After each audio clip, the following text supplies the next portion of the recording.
Hey everyone, my name is Lemon Low and I'm a bishop with Tradera. I just want to talk to you today about why Tradera. Well, why Tradera is that you now have an opportunity to learn a fresh, brand new skill. This is a skill that enables you to learn how to trade in the foreign market or the foreign exchange market. Many of us are already aware of what this includes. It's pretty much the exchanging of currencies in a particular country. So for example, if I'm here in Jamaica looking to travel to the United States, I would have to change my Jamaican dollars to US dollars. Now, I've heard of many stories of persons dabbling into foreign exchange or forex market and losing. However, for the first time now, you're able to be educated, yes, because knowledge is powerful. As a result, I have decided to mentor, encourage, and enlighten persons about how they can learn foreign exchange. Now, it's important to appreciate that this will not happen overnight. It is a process. So what I've created is a webinar, a daily webinar that talks about what is Forex, why persons are running to Forex, and how it is that you are able to profit even if a market is doing well or a market is not. So what it simply means is that you and I are able to make profits whether our market is doing good or bad. And that is powerful, especially because of what's happening with the pandemic today. So if you are interested in learning more about Forex and how you can actually leave a legacy for your children's children, well, my number is 876-778-2216. Again, my name is Lemon Low, and the number is 876-778-2216. You can WhatsApp me or DM me. Looking forward to educating you. Thank you and have a good rest of the day.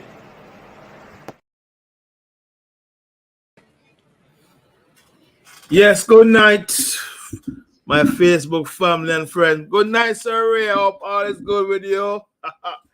I hope that you and the family is doing well. I just want to give a special shout out to all my friends on YouTube, Facebook, and my perspective page. You know, tonight is a special night. Yeah, I call it special night because I have a special guest. And you can say we're in the reggae boys. Reggae boys. Yes, my reggae boys to the world. Last time they play game and tie 2-2. What we get to that. But before I start, before bringing my special guest, I just want to talk about a couple of things briefly. And I just want to sending my prayers to the people of Morocco who face an earthquake. And then the people of Libya. Yes. Over 5,100 people lives has been lost due to the flooding in Libya. I'm not sure what's going on in the world. Everybody say global warming, but it's not good to see so many lives lost through earthquake and now flooding. On the other side of things, I want to talk about the final capture. Hey, Mr.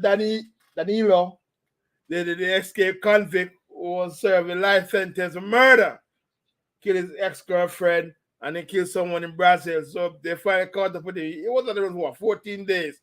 So that's a good news that he had taken more life. He was on the run.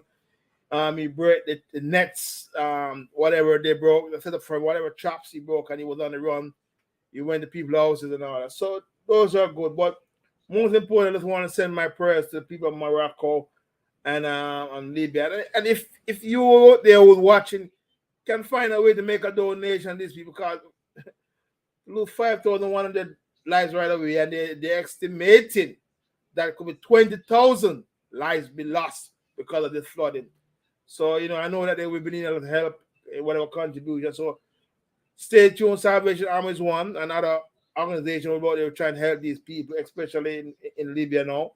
And Morocco earthquake. So, hey, the world is not, we call it, the world is not flat. So it's round and things are happening. But anyway, tonight is my special guest from Jamaica Football Federation, the General Sec, Mr. Dennis Chung. Mr. Dennis Chung, he's a businessman. He's also a I could say he has been chairman of the NSAAA. I think he's still there. I'm not sure I will ask him. But now he just take up the mantle of the JFF as General Secretary. So I asked him tonight to come on to give perspectives and to talk about football and what is his plans for. So without further ado, let me add Mr. Dennis Chung to my podcast. Sir Dennis, how are you? Good night, sir. Yeah, man. How you doing, Sean? You need to buy an Adidas jersey, man. Hey, listen, I have to go online, but I still wear something. Hey, we're talk about that too. Okay? I like the merchandising, and I must say that Adidas. Yeah. I don't know if you guys have any partake in design and structure, but that alone was a beautiful. Even movie stars are wearing it. People love it. So me, I'm gonna get my own soon. You're right about that. So how are you, my brother? How are you? I'm good, man. I'm good. I say the Great College won their opening game at Manning Cup. Yes, sir. Yes, sir. Yeah, man. And you know, I must say congratulations on the appointment of being the General Secretary of JFF. Yeah, man. Thank you to coming in and giving me some perspective insights, because there's some things, you know, people out there, you know, Jamaicans here. We talk, but we love to get the facts and the man who's behind the scenes and your perspective of JFF and where it's going and all that. But before I even go there, I just want to talk about last night's game. Yeah. I'm very, very disappointed with the turnout. I mean very, because, you know, you made a comment last week that, yes, you expect more turnout. To me, I didn't even see 20,000 people in the stands. And I'm not sure if it's promotion or something, but because the guys are doing their best and they need the support. So I don't know how best you guys will adjust. I guess you will have the answer. You might put some proposal. You can tell us what's going forward, what's going to happen going forward. Yeah. Go ahead. Well, let me say that the turnout was not bad for us, because we only expected a maximum of about 14,000 people to come. Mm-hmm. Because the truth is that Jamaicans don't really like to support events. Hold on. No. I don't like that with don't like to support events. Jamaica love to support, but when you're winning, they love to support. That's yeah. When you're winning, there's support, and especially if it doesn't cost anything, eh? Well, that's true too. So like Grand Gala is full because it don't cost nothing to go to Grand Gala. You know. But Burna Boy come. I mean, you have to understand that entertainment has a much wider audience than a sporting event. Mm-hmm. You know, so when you look, for example, at even when track and field was doing good, and you look at the national trials, right? Mm-hmm. You don't find that the stadium is full, right? You know, so I don't know. I mean, even with the days of 1998, when Jamaica went to the World Cup, I remember I'm an ardent football person, so I used to go to every one of the matches, right? Correct, I was there too. Mm-hmm. And it's only when Jamaica start winning and getting closer, it's the people start come out. Well, let me get a history with that.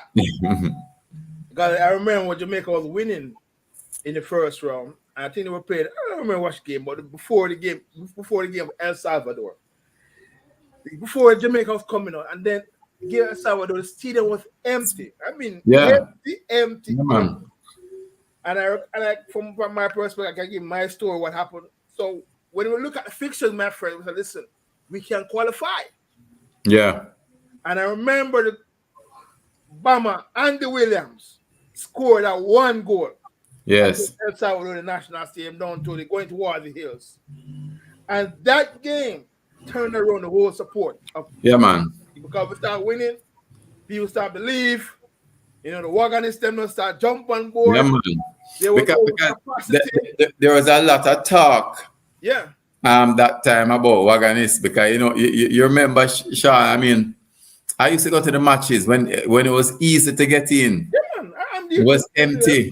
Yeah, man. And then as soon as it people realized that Jamaica could qualify, all of them, everybody started coming to the matches. Correct. So the turnout last night for us within the context of that wasn't bad. I mean, over the bleachers, which you call Little Grandstand across from Grandstand. Yeah, right. It was basically almost full. The grandstand was almost full. But it's just that it didn't have the full bleachers. Correct. Right? So, and we did have a lot of crowd, and you know what made it even better for us is that we were all electronic tickets. Nice. You know, because what we used to find out before is that if 5,000 people were in the stadium, only 1,000 paid. When you have the physical ticket. What are they? Are you serious?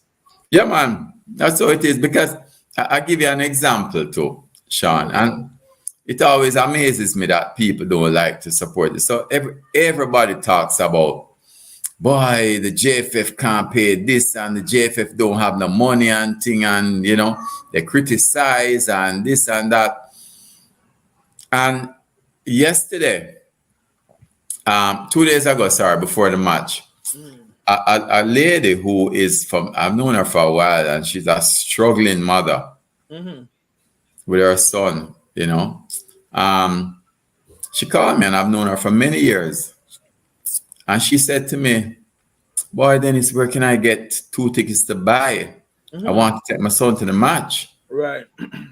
But at the same time, people who I know can afford it and do a lot of profiling on social media will call me, can I get 2 tickets free? And you know, that's the reality of it. Right. You know? And we have people just trying to get in without pain. And I don't understand that culture, because for me personally, you know, I'm not like that. Even when I'm helping someone with an event, for example, right? And I know this person's putting on the event and have costs. Even when I'm doing a lot for it, I'm going to pay. Because that's just me. I like support. Yeah. And I'm the same time too. I give support. If it's a dollar to give, I'll drop $1 too. If I'm on short, I'll it. Because the thing about it takes cash to care. Yeah, man. It takes cash to do what you put on an event.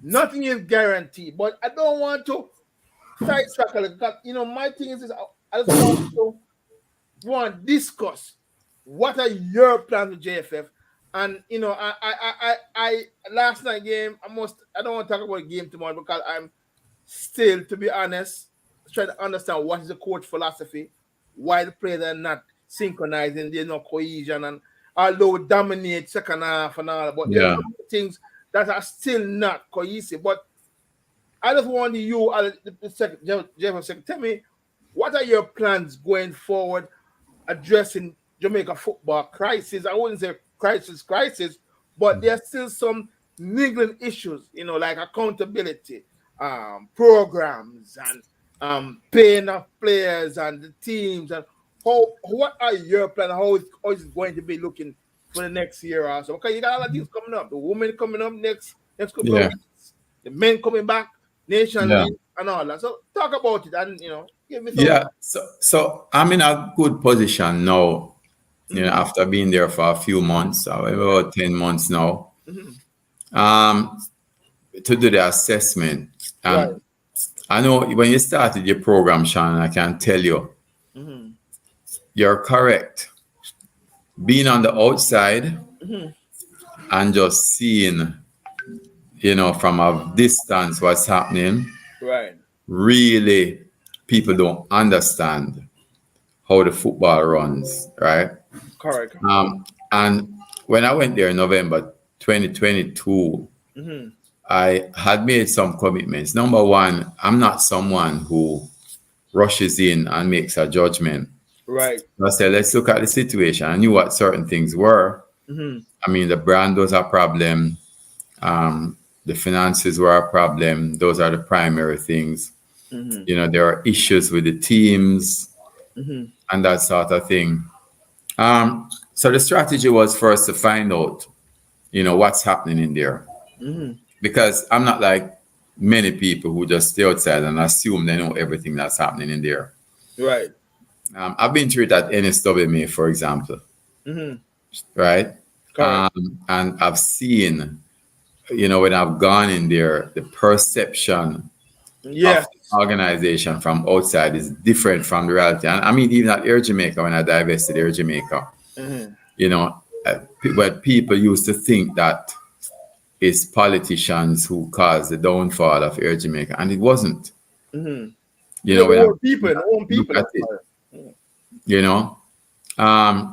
So I went in and I did the assessment. We knew that we had a financial issue, and then the plan was we want to get Jamaica football and the brand well known. Correct. But before you can actually sell a brand, you have to have a brand to sell. Correct. The worst thing in the world is to try and market a bad product. Correct. And therefore, we had to do the assessment of what is wrong with the brand, because the brand Jamaica Football Federation is a very powerful brand. The brand Jamaica is a very powerful brand. So what is it that was causing all these issues? And I think it had more to do with the organization internally, the fact that we were not as transparent as possible on the whole PR side. Transparency, right? That's what we're talking about. Transparency. Go ahead. Then, so I determined that those things would have to be fixed. And when you're also in a financial bind, it makes it very difficult, because you have to be negotiating with people who you owe a lot of money, even on a personal basis. The worst thing that can happen to you is that you have financial instability. Yes. You can't sleep at night. It affects everything. Right. So we determined to fix it. So in order to fix it, though, you have to you come into conflict with the existing culture. Therefore, changing culture is critical, because the fact is that there are many people, for various reasons, who are comfortable with it as is. And at the same time, you had people in the media who were always on the back of JFF, and most of the times what they said was not accurate. So you had to ride those things. Right. So we determined that we would bring certain controls in place, bring certain procedures in place, and work with FIFA, and change the image of the organization. Right? Change the image. That's critically what you said there now. Yeah. Changing the image, changing the culture. Because the perception is that everybody who work at JFF are thief. Yeah. Alibaba and 40 thieves. Yeah. That's the perception. That perception has been ingrained for the past 15, 20 years. Yeah. Continue. And I think what caused it more than anything else is what FIFA went through with SEPDATA. And, so everybody believes. And remember what happened with Jack Warner also. Correct. So everybody now believes that, hey, football globally is corrupt. Yeah. And because of the financial issues and the lack of transparency that JFF had, right, people believed that JFF is corrupt. But I can tell you, since going in, a lot of people believe that a lot of money is siphoned off by the president and the directors. My experience being in the organization is that the main challenges of the administration right, is not at the level of the presidents and the board. It is the administration level. Administration and level. the people who are executing on the ground that primarily caused most of the issues that you see. Because you see, after maybe there was an issue before the set data and FIFA thing, Right. but after that incident that happened with FIFA, FIFA changed a whole heap of things. They didn't sanction cash payments anymore. They had a central audit review every year. Right. Yeah, they got very strict on governance. And so even if someone wanted to take money out, right, it would have been very, very difficult right, to do it. So then I saw JFF as a diamond in the rough. And all we had to do is clean it, fix the processes. So we put in a procurement policy. We put in a whistleblower policy, a sexual harassment policy, right? We put in a safeguarding for children policy, right? We put certain controls in place. We put purchase orders in place. We started getting our financial statements within 10 days after the month end. So the month end close and the financial reporting meetings, team executive board meeting, all financials going. Right. Every department from purchasing, payables, receivables, financial reporting have to do a complete package at the month end. And that's a financial report to the board. Right. So what happened now is that to the end of July and certainly August, we are in a surplus situation on our books. Surplus, yeah. We have a surplus, and that's because we put things in place like putting in budgets before games and all of those things and sticking strictly to them. So, when people talk about, they hear someone come out and say something and JFF don't want to pay this and JFF don't want to pay that. We have to work within the budget, because if we don't do that, we run into the problems of the past, right? So we'll put more controls on it. And what happens is that a lot of people don't like controls. No. Right? But at the end of the day, if we can create a more financially sustainable organization, it helps with the football. Right. It helps with the people who work at the organization, because it means that everybody more can benefit. So, we had some issues, for example, and we had to sort out contracts. When we went there in November, 90% of the employees did not have a contract on file. What? But people were being paid. Really? Right? Yeah. So we had to sort out those issues, right? We had to sort out some accounting control issues that were there. But we think we're in a good place now, right? And I'd said that by the time we get around to the third quarter, JFF would be in a better position. So we've paid up the girls all the money we have owed them up to World Cup. And the only reason why we haven't paid the World Cup bonus yet is because we just finalized the computations with FIFA. So by the end of the week, we'll pay up that also.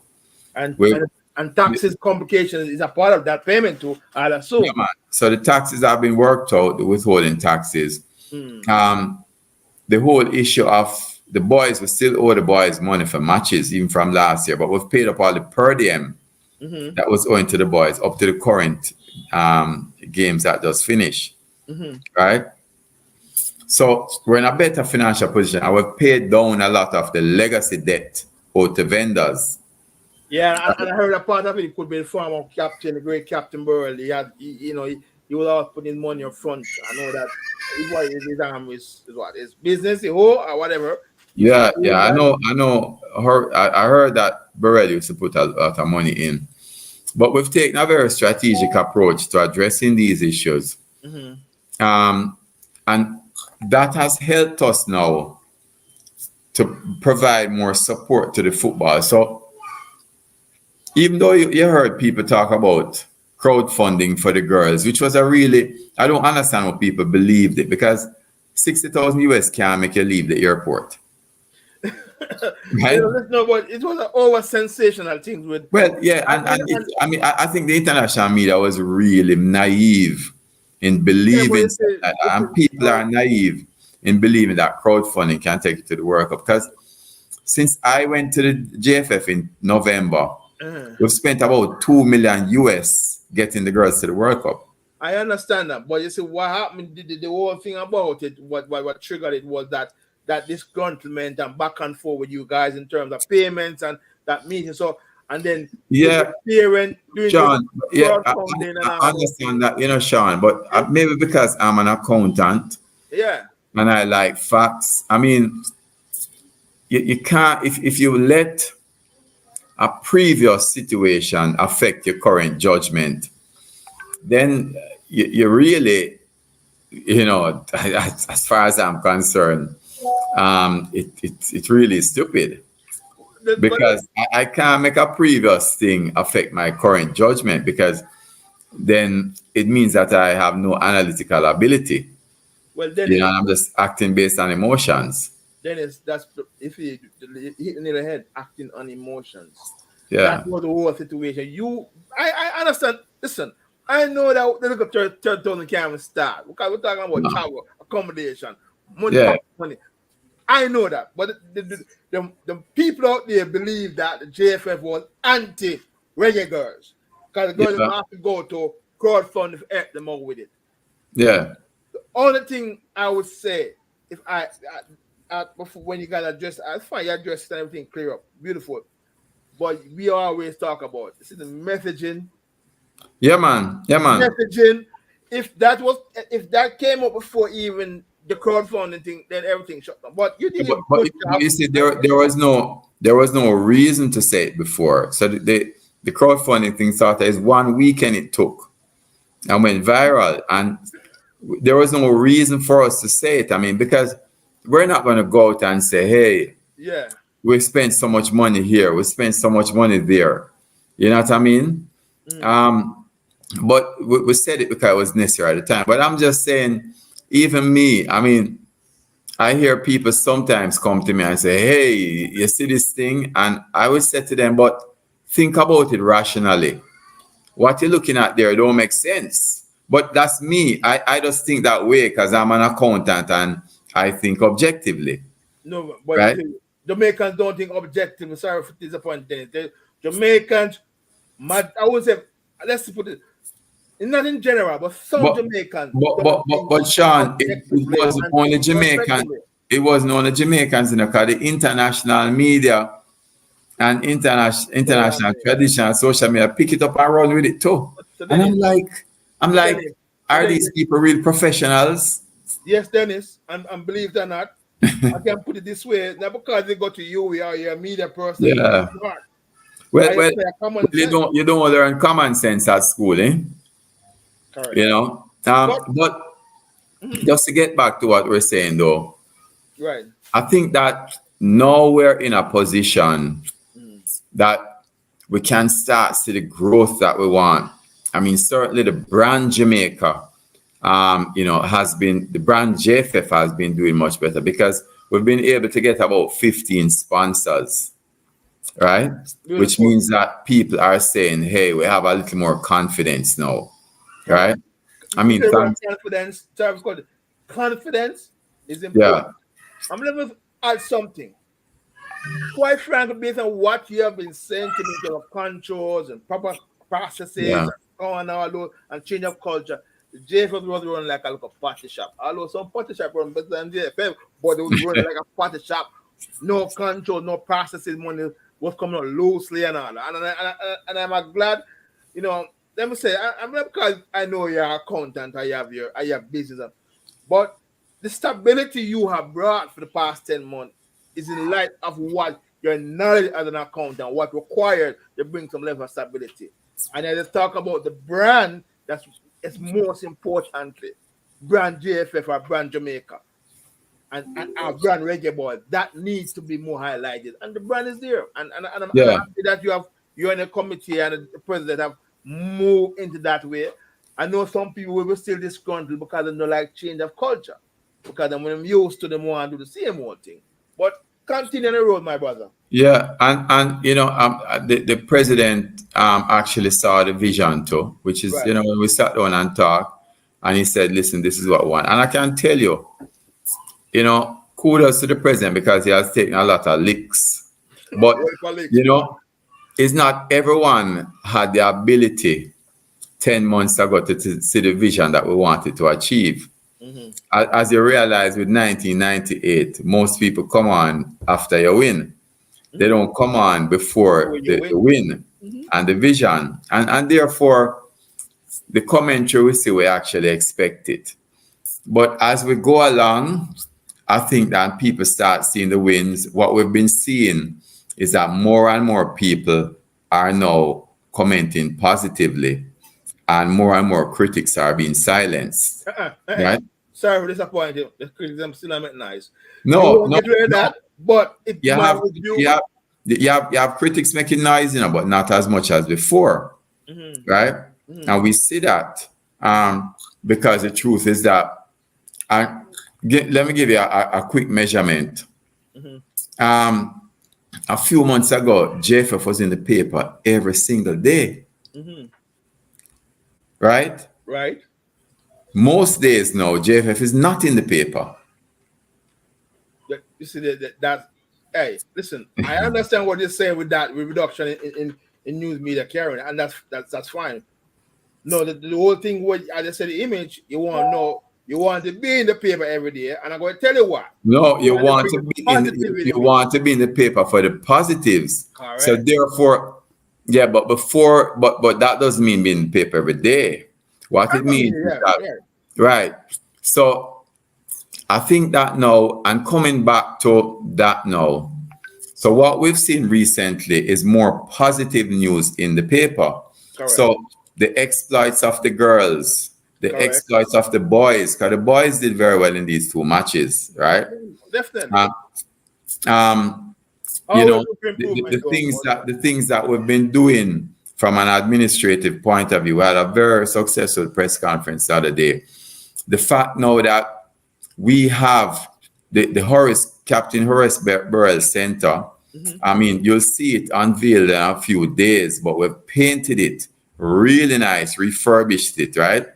And people want to be there. And we're actually renting that place. We have the Ghana national team and the Trinidad national team, men's, stay at the center. When the head coach comes to Kingston, because he lives out of town, he stays at the center. We have Courts who gave us some new furniture for the center, right? We have Sherwin-Williams who gave us a paint to paint it. You know, we're painting all of the center there, and you're going to see it really nice color, right? In the JFF colors, the yellow and the green and the black, right?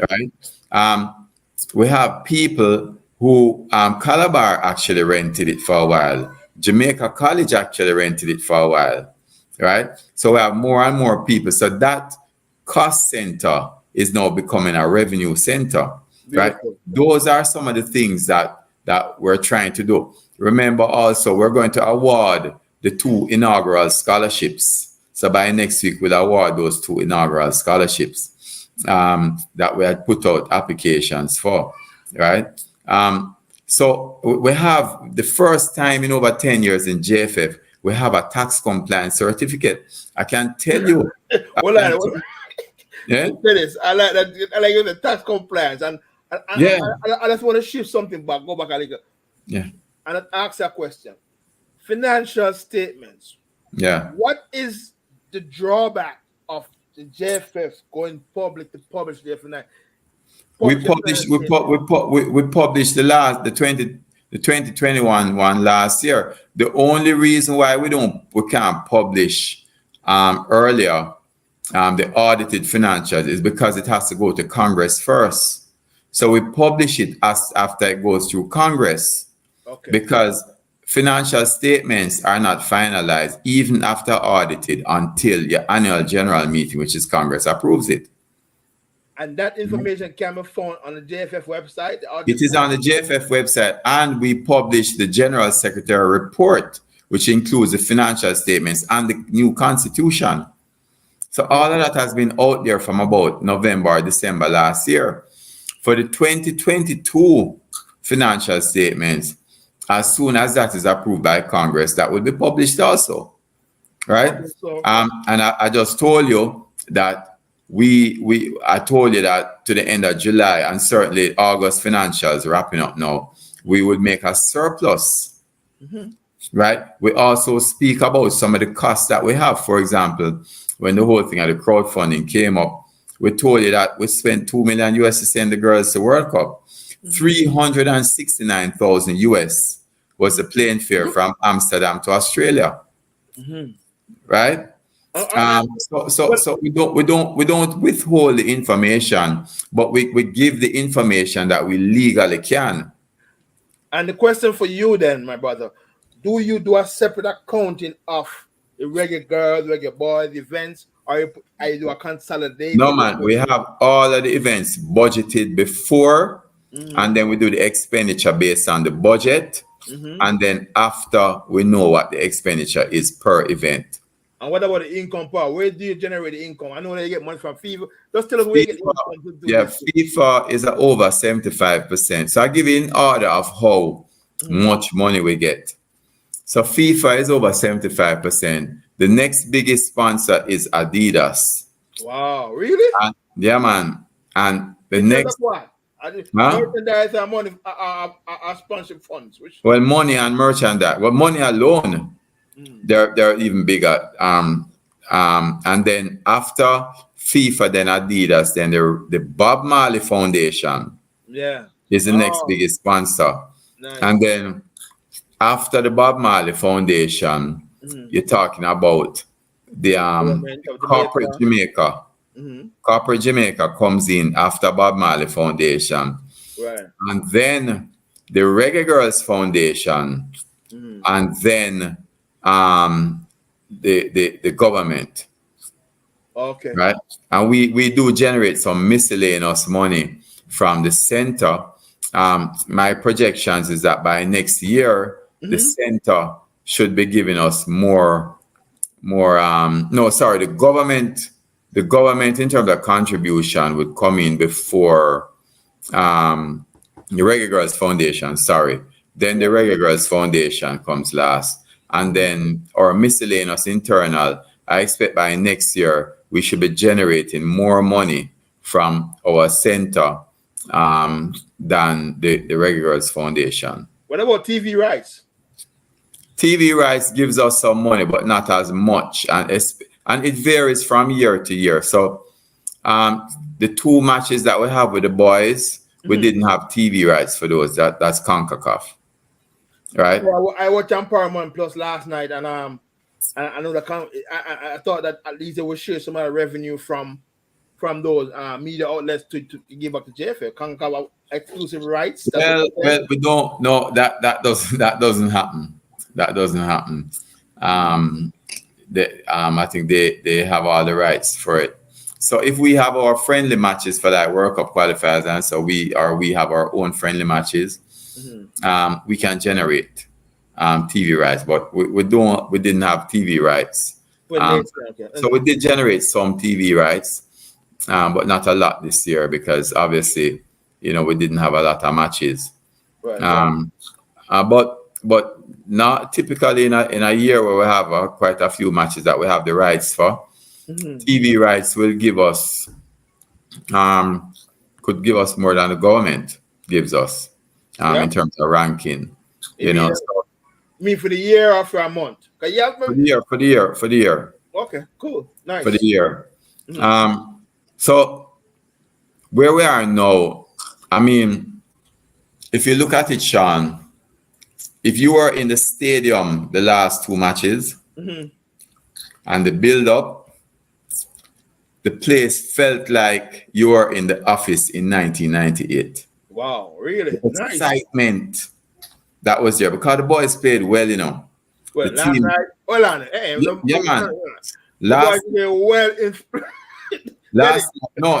They gave up 2 easy goals, and one of the reasons I don't want to get into. We don't want to get into that because we can't look at certain. I mean, I can't just give my analysis by the game, and they're still. No, one of the reasons I don't want to get into it, and not to do the quality of play, because I think the boys played well. It is another reason which can be controversial, right? But if you look at how the boys played, the game was quick. They were passing the ball around. It's just that they gave up the 2 goals. But they really should have scored more goals, right? But I think that to come back from 2-love and actually, that was excellent. Very excellent. Okay. Right? And it showed that the quality, determination. Yes, it's there. And you know, Sean, that possibly the most important thing in sports is this. Mental. And it showed a mental toughness to come back. Right. And you can only build on that because they do have the skills. Right. There are some issues that we had that I think might have affected it, which I can't comment on. But the energy, when you heard the crowd in there, right? We had a marching band with some former reggae boys from overseas actually sponsored a marching band that was in the stadium. So they were playing right through. The crowd was, I mean, when the boys were playing, it was just a great feeling. When we scored, you know, everyone was hugging in the stadium. You know, it was great. And therefore, that came because of the excitement that the boys created. And we actually had a greater turnout last night than the Friday. Correct. So all of that happens. And then the girls had a great World Cup. The girls are coming out, and a lot of people are anticipating the match on the 22nd. And we actually started selling tickets for that already because we sell what we call a triple bill. So you can buy all 3 tickets and get a discount for all 3 games. And people have started buying that. Online. Online. Electronic only, right? Electronic only. That's the way of the future. Right? Cashless. Yeah, man. We want to get as cashless as possible. There are some, what we do, you know, we do facilitate people who can't go online and buy, so they can come to the JFF office, or we're going to have more outlets for the girls' matches, or the ticket office at the stadium, and they can pay there with cash, and then the person will go online and buy it and give them a printout. Correct. That's right. Cool. So we do that way. But the key to those the electronic tickets is that once it's scanned, it can't be reused. Right. And a lot of people came with used ones and try to scan it again, you know, and have to be turned back. Right. So it shows what was happening. But I said all of this to say this, Sean.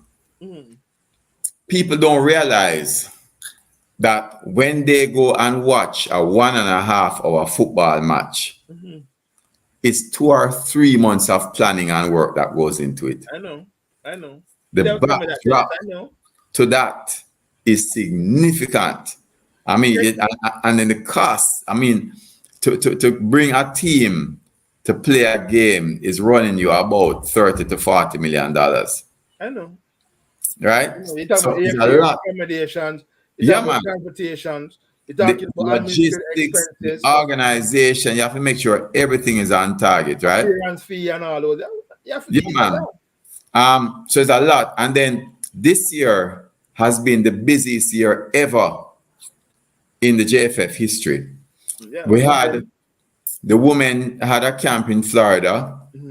They had the tournament, the 4 Nation tournament in Australia. They had the UK camp. They had Jamaica camp. Then they had Amsterdam. Then they had the World Cup. So within the space of 7 months, there's 7 events, right? 7 to 8 months, it's 7 events for the girls alone. And then you had the boys going to Austria. Right. The boys going to Gold Cup. Right. Right. You had the under 20 girls. Right. Right. You had the under 15 boys. Right. You had the under 14 girls. Right. You had the CAC games. Right. And And you still turn out with a surplus after the end of the night. Yeah. And this is what was amazing to me, because so it shows that what we're doing work, because we still end up with a surplus because of all the work that the staff has been doing on controlling the budget, ensuring that we go out and get sponsorship. Right? And I have to thank Corporate Jamaica for coming on, because without them, we would not have been in a surplus situation. And then you must add this too. Your team, yourself and your team have given confidence to them to come on board. And that you gotta remember that now, Dennis. Yeah, man. If you didn't give them confidence, you wouldn't get a corporate sponsorship. Although you tell them thanks, but without their team saying, listen, we're going to give you confidence, we're going to get the brand, come on board. And that's why you guys and I expect more to come on board down the road. Yeah, man. So I give a lot of credit to my team. And I mean, as I always say, we had some HR capacity before, and we didn't have everyone who were pulling in the same direction, but I think most people are pulling in the same direction now. And I have to give a lot of credit to the team, because without them, it wouldn't be possible. And I give you a shift in the culture that happened since November. In November, when I went to JFF, at 11 a.m., it was myself and the person who came with me, plus the ancillary staff in the office. At 11 a.m., people weren't coming to work. People weren't coming to work. We're not coming to the office. Wow. No. Right now, we have a situation where people are staying until 9 p.m. regularly. Right? Big culture shift. So that's a big culture shift. And we're trying to bring more reward to people. So, we went in and we gave people a little more. I mean, we'd like to give them more. In the realms of the people on an incentive plan too. Right. So based on how the JFF does at the end of the year, and based on how you do individually, you can get an incentive. Oh, like a bonus. At the end of the year. So there's no automatic bonus. Okay. That was critical. So that cultural shift, right? And again, I give credit to the president who, we talk every day and we say, boy, we realize certain people don't like certain things, but he said to people, listen, just give us some time to work through the issues. Right? And I think that, and I'm not going to cut you. I just want to say that that's a cultural thing overall in Jamaica with productivity. Yeah. In the public sector, people don't want to work, and then they want big pay and all those things. But you can't work in a high level productive because you're not going to get results. And the proof is in the pudding that you have results and you have surplus now, because culture shift in productivity, which you brought in incentives or bonuses, has made people start working. And that's what the JFF needs for all those years of. I won't go in further, but they just want to ask a question. I just want to shift a focus. And maybe, I don't know if you can answer, but the selection of players. Yeah. And this is from my perspective. This person out there that's mostly foreign-based players. That's like they're playing in Pro League, wherever they are.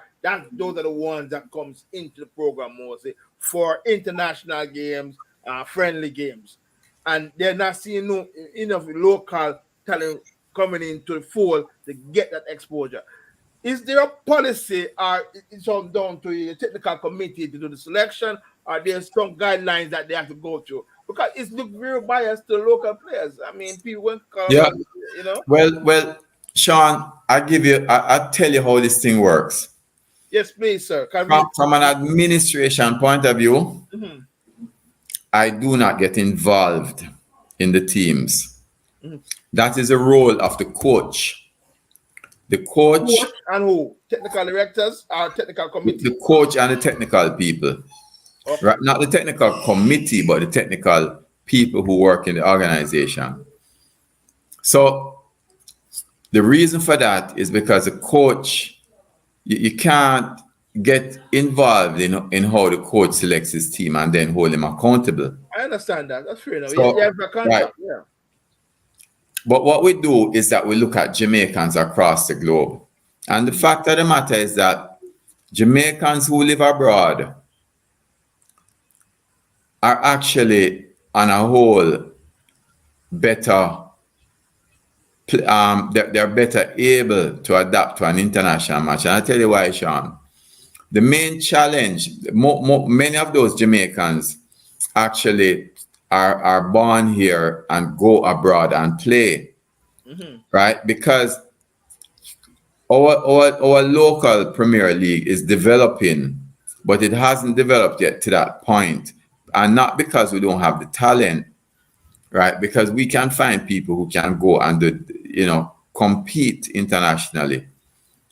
But if you look at our main issue, remember when Hal Grimson came to Jamaica, he said that if Messi came to Jamaica, in 2 weeks he would be an ordinary player.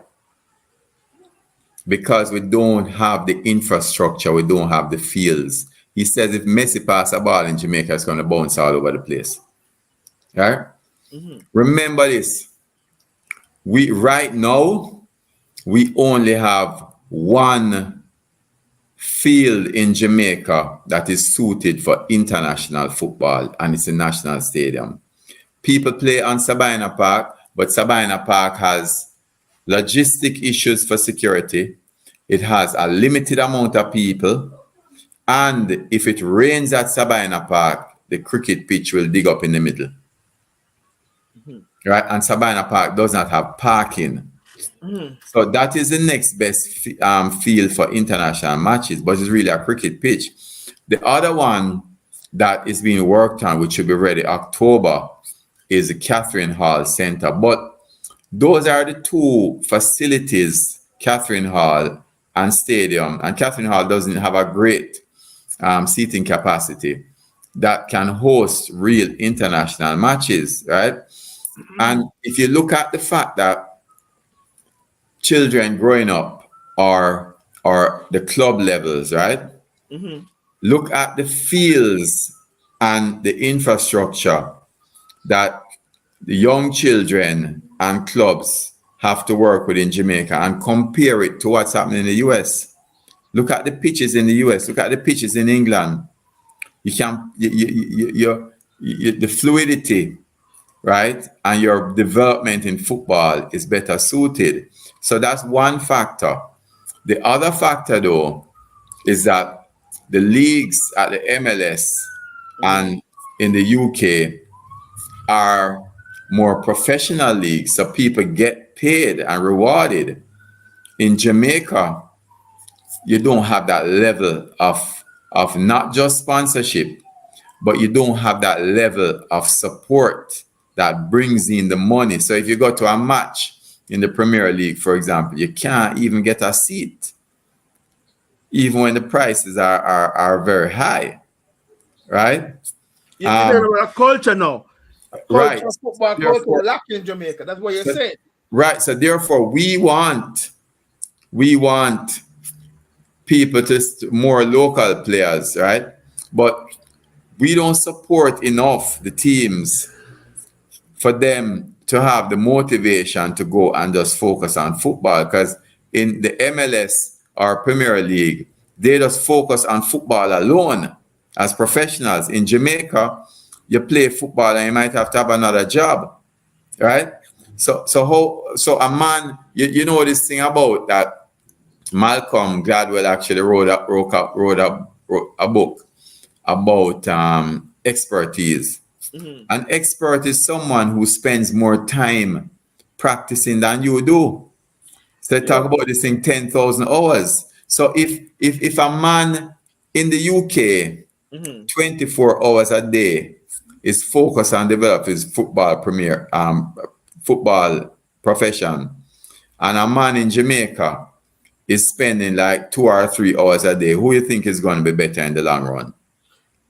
That's a valid point, but I have to rebut you right there with where you said, yes, we have the semi-professional attitude where some players have to work, But a lot of our players, and for some of the teams, like for Tivoli, for the players them are paid monthly salary or stipend, but the money is not great.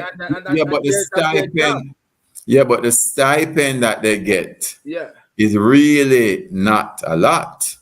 I understand that. I mean, they have to supplement that income. The stipend that they get, they can't live on that. They have to supplement it. And then I hear, you know, this is what I said, because I'm still not of the belief that we can't find local players to play at highest level. And I mean, but we do have some that play, you know. But they're not incorporated, because to be honest, some of the foreign players when they send to go for, they're half as good as some of the local players. And that's the problem. Well, let me tell you something also. Yeah, I don't play professional. Yeah, but Sean, yes, football is more than just skills, you know. It is also your attitude, you know, and what you learn in terms of mental in the game, you know. Coachable. You have to be coachable. That's why coachable. You have to be coachable. We have had, even coming out of that 1998 team, we have had some excellent players, and it's not the best ones who made it far, you know. It's the one who are coachable. Exactly. And therefore, when you go to a professional outfit like in the UK, right, or the MLS, you develop an attitude. I remember we had an incident in Jamaica where we actually had to separate with someone who, it was a big news thing, who actually went to a football match and was causing some friction to the point where shots were fired, right? And I said, listen, we have to cut this out of the football, right? And the person was separated from us for it. And you know that this, somebody could have been developed further and somebody was shot, you know, but I was setting a standard, right? And I had people, up to even coaches at Premier League, who called me and was upset that the person was separated. Because guess what, my brother? I'm not surprised that they didn't call you. But the real situation, Jamaicans love this mentality that they lack that level of discipline. All right. So and sometimes they carry that this, because guess what? The player is good, he's excellent. Well, whatever the person is, because I have been through that phase. You understand me? I've been through that phase where you say that player how they get problem. And one day when they say no more. And when you take that stuff, people say, no, if you want to improve, you have to just bite the bullet, win, lose, or draw without that person. That's reality. I mean, I remember my cousin Hugh Menzies when he was taking the girls to the World Cup for the first time. Before he qualified, he came to see me about a year before, right? And he said to me, I have a group of girls who I think will make it to the World Cup. Right. And I said to him, Hugh, but it's a year's time from now. Why you say that? You know what he said to me? He said, these girls are either on their way to college or in college, and they're teachable. And he says, because of that, they have the potential to learn a lot more. And move forward and go forward. Right? And this is I think this is the major difference that we have or have had many times. We do have some great players doing, and you see Mount Pleasant actually sold someone, right? So I think what Mount Pleasant is doing, I think, is actually an excellent thing, right? What Cavaliers is doing, I think, is also excellent, but they still need more resources. They still need more infrastructure. We need better fields for people to play on, right? Because unless we get there, then you won't see Jamaica's football develop to the level. I mean, there was recent, just with the matches gone, a lot of people are talking about the condition of the field. Very bad, very poor, right? Very poor. And Dennis, you know, it's at 9:30 now. Yeah. I don't know if you want to continue for the next few minutes. A few minutes, yeah. Yeah. I have some question because you mentioned about the playing surface and you mentioned the stadium. I talk about infrastructure. I talk about but I one question I want to ask you. How about the grassroots? What plans do you have for the grassroots? Because if we can get the grassroots correct, in terms of yeah, man. And all. What? So I'm happy that you mentioned that. FIFA actually has a worldwide talent development scheme, which we actually have implemented, right? We've qualified for it now. The first thing you want is that you just want people playing football. Correct. Just have people, youngsters playing football. From grade 1. Yeah, man. Right. So that is the first thing. But we actually have a talent development scheme in place now. So we've qualified for what we call a talent coach, which comes from FIFA and trains people here in terms of how to coach people.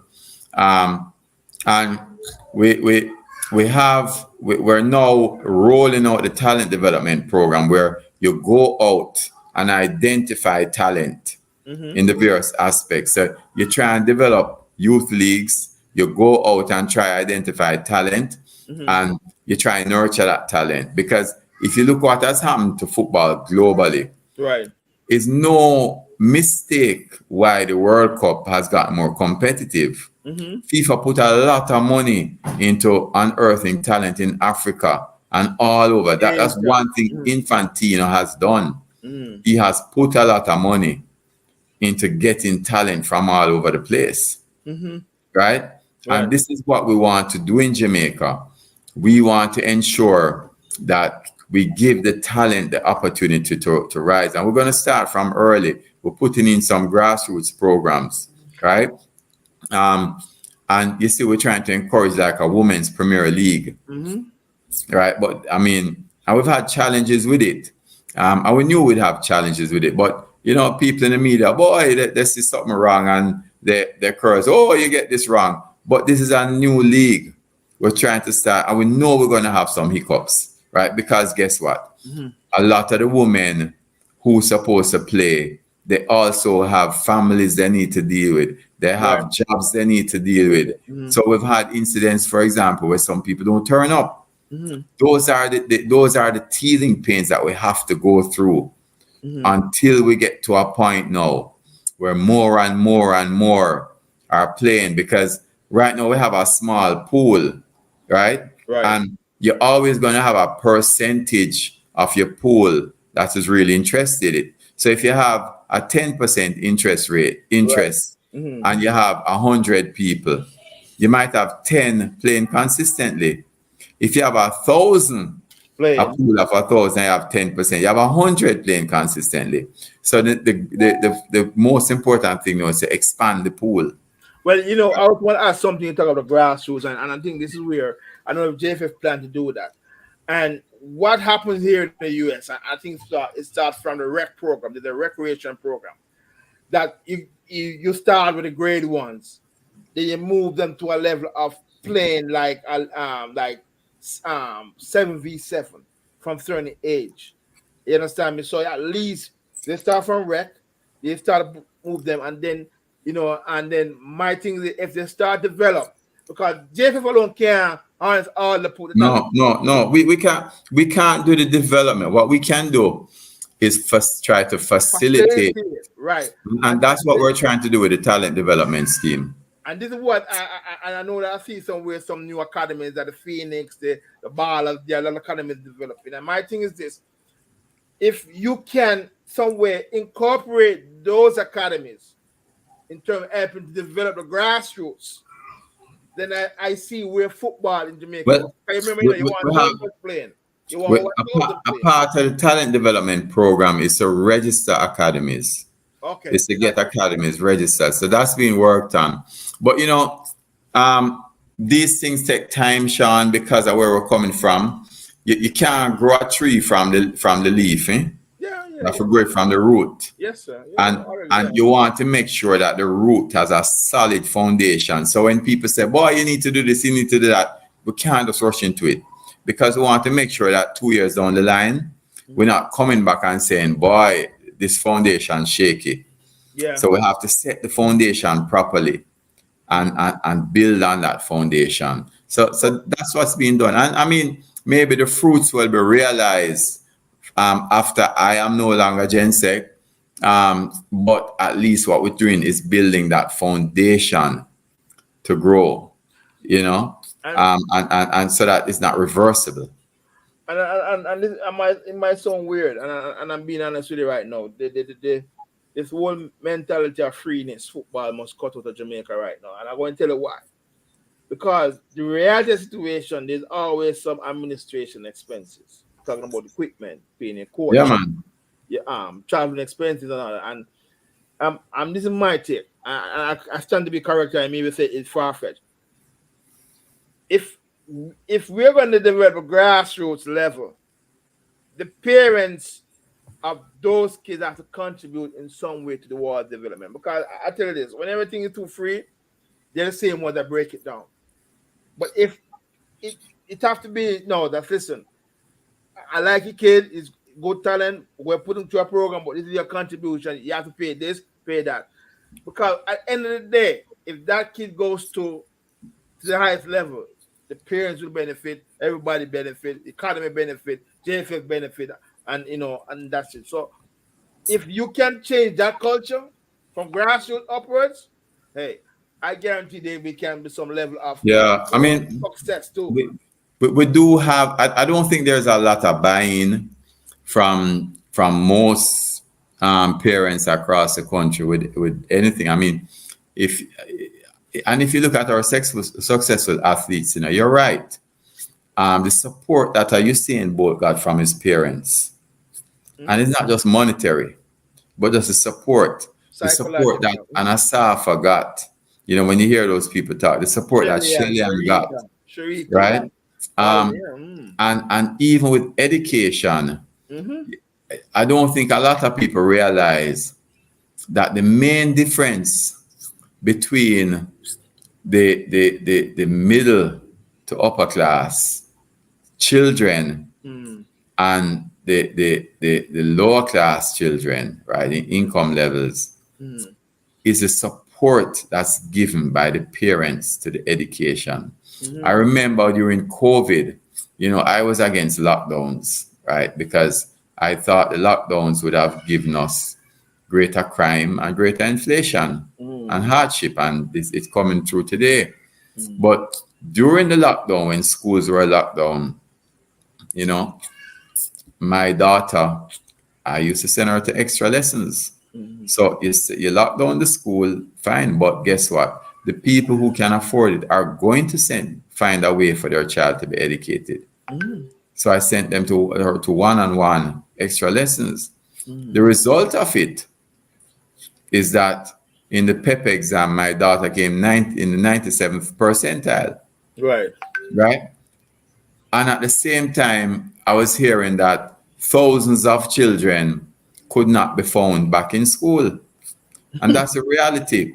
If you don't have strong parents behind you supporting the children, right, in whatever way, then a big part of their success is compromised. And you're right, we have to get that. We have to get the support from the parents.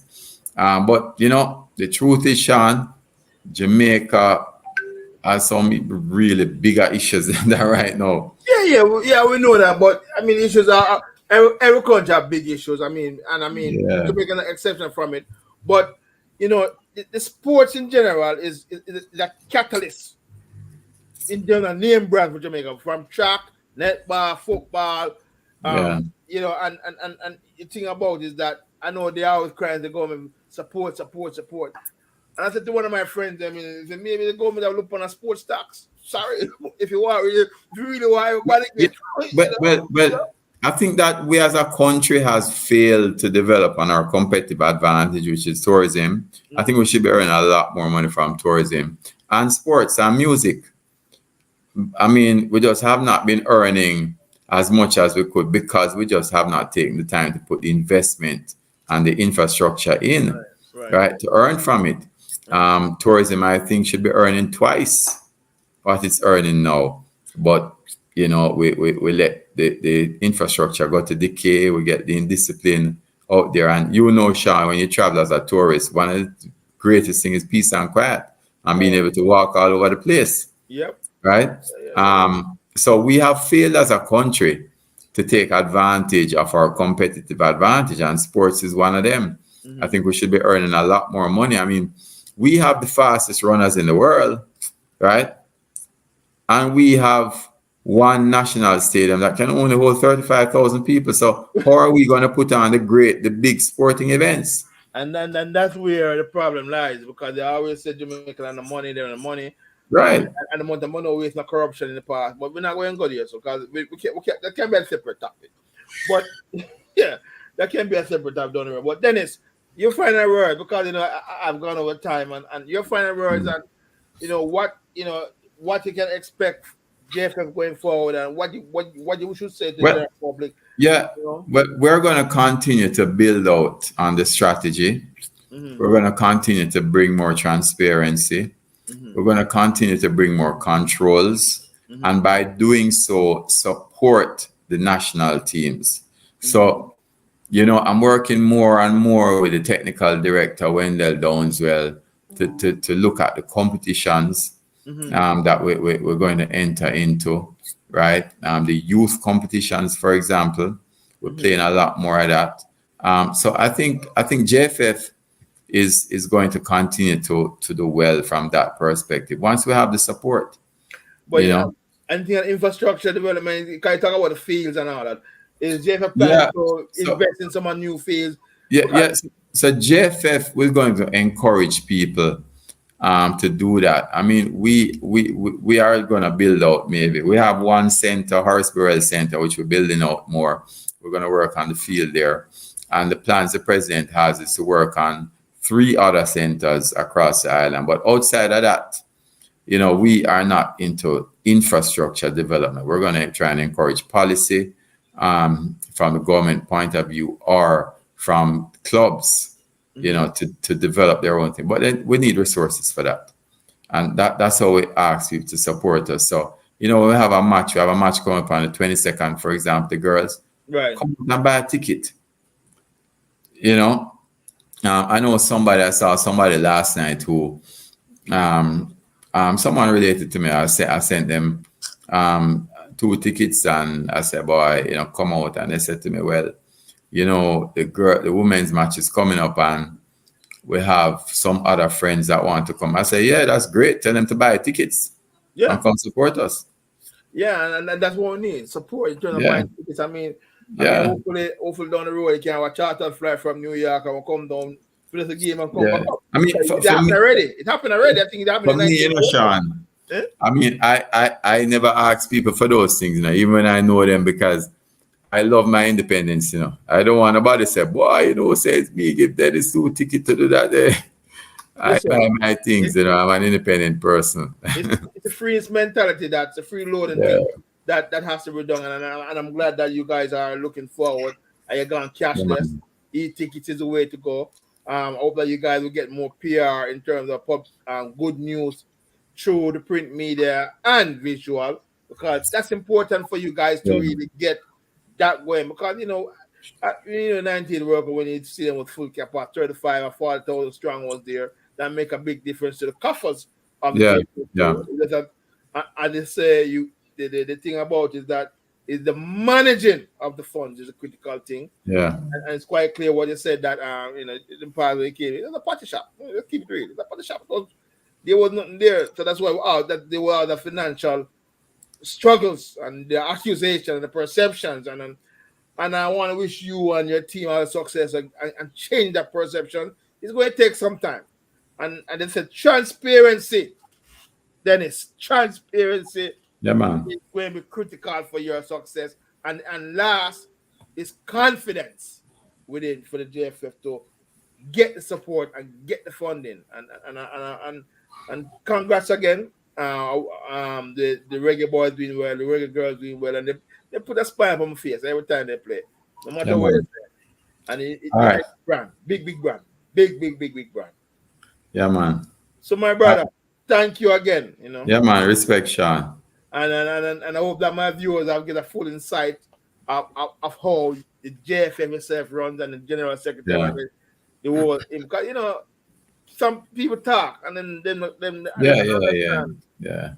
And And I forgive them for that, easy. You know it go already, boy. People are going to criticize. People are going to want the best. Some people, they just can't help but think negatively. Yeah. And that's just it. Yeah, and one thing I must say that this team, the Reggae Boys and the Reggae Girls, especially the Reggae Boys, this team has quality, a lot of quality. Yeah, man. And I'm expecting more great things from this team from one. Yeah, man. Well, the Reggae Boys are still at the top of the group, And once we go through quarterfinals, we've qualified for Copa America. Mm-hmm. And I think we'll go through quarterfinals. And those sky's the limits. And I think that the coach, I should think the coach should so much whisper the coach. Check out some local players, give them some exposure. I don't know if we have time because we ain't competition you have to have the best players around. Well, the coach does what the coach needs to do, I mean, I just provide the support. You're doing a good job so far. Thank you, Dennis. All right, cool. Respect. And take care of your family, boss. And keep riding the bicycle, cool. All right? Yeah, man. All right. Cool. Yeah, man. You too. Peace. Yes, before I hope that you have enjoyed the interview. I'll try to pick him brain as much. And he said a lot tonight about the JFS is running and then his whole plan for the football in Jamaica. And it's not an easy task, as you can realize. Yo, Tans, big up yourself. Leon, big up yourself.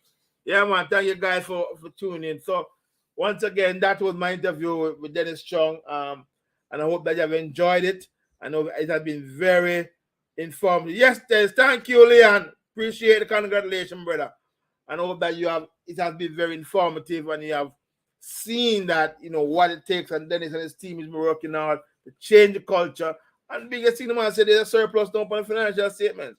And he says that, the audit finances for 2021 is there on the website. So anybody who wants to scrutinize, go to the website. They have a website and look for financial statement and look for here. He said, no, 2022 is still need to be passed. It's audited, but Congress has to pass it. And there's a general secretary report too. So when the Congress has passed it, then it posts on the website. So, we as people must try to get the facts as much as possible. And all that, and he said infrastructure is one of the biggest things Jamaica need, and I can understand that. Yeah, man, respect. I do my best, my brother, Thompson. I do my best. So, ladies and gentlemen, thank you once again for staying with me for this interview with Dennis Strong. It was my pleasure in having Dennis Strong, the General Secretary, to come and explain all the things. And I hope that it has enlightened you, open your eyes, and enlighten you on how the JFF runs. So see you all next week for another episode of My Perspective. I'm Sean Falcon, your host.